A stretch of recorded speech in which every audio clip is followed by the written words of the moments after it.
Hey Carrie, what are you doing? I'm looking for some grants for our classroom. For the home visits coming up? Yes. Okay, what kind of websites have you found? I've tried a bunch, but I haven't been very successful. Have you tried donorschoose.org? No, what's that? It's a really easy website. You can get lots of different grants funded through it. It doesn't take very much time, and it's actually pretty easy. What'd you say it was again? It's donorschoose.org. So once you go to donorschoose.org, you'd actually have to create a user, but I already have an account, so I'm going to go ahead and sign in with mine.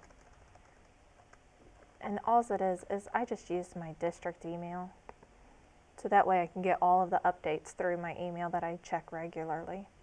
So once you get signed on, you go down to the bottom where it says create a project. And then you have to go through and you have to decide how many points you're going to use. So how much do you think your grant's going to need to be? So once you do that, you just create a title. So you said we're going to use it for our home visits. So we can use that title. And then we have to go shopping. And there's several different places you can go shopping, but since we're looking for books, there's this AKJ books that we can use. And what kind of book were you looking for? I was thinking high interest fiction.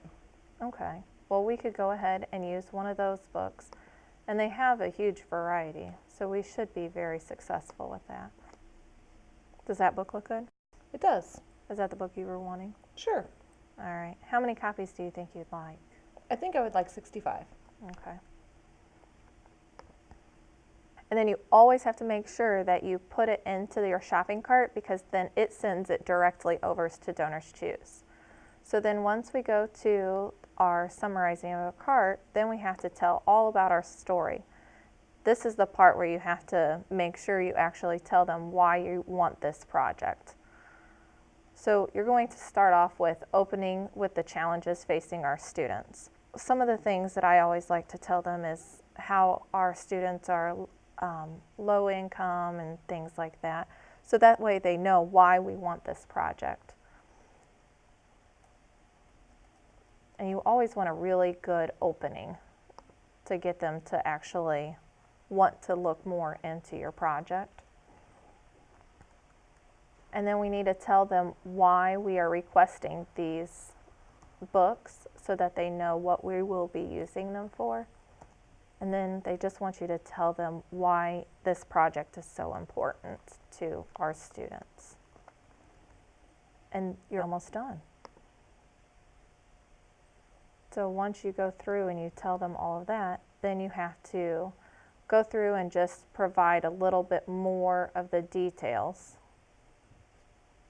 So once we go through and we tell our story, you just save, and it goes ahead and does a spell check for you, which is pretty awesome. Then you need to provide the project details. So you need to tell them what subject you are using it for, and then what kind of resources are we looking for. So we're going to choose books. And then when we quantify the impact, we're going to tell them what grade levels this is actually going to be for. So we would put 5th grade since that's what we teach, and then we would also tell them how many students it's going to impact for that year. I always put my project on the site for as long as I can, which is 4 months, so that way I can have as many people see my project as possible. And now all you have to do is to go ahead and proofread and see everything that you have, make sure your cart has exactly what you want, and submit your project. So once you go ahead and post your whole grant, it's really easy. Donors go through and they fund your project. I just had a project funded. So once you finish it, they send you an email. You just have to go ahead and confirm that you still want the product. And then after that, you're going to have your thank you package. You need to always include at least 6 photos of your students using the project that you've asked for. Then you as a teacher have to type a nice thank you to the donors who donated to your project.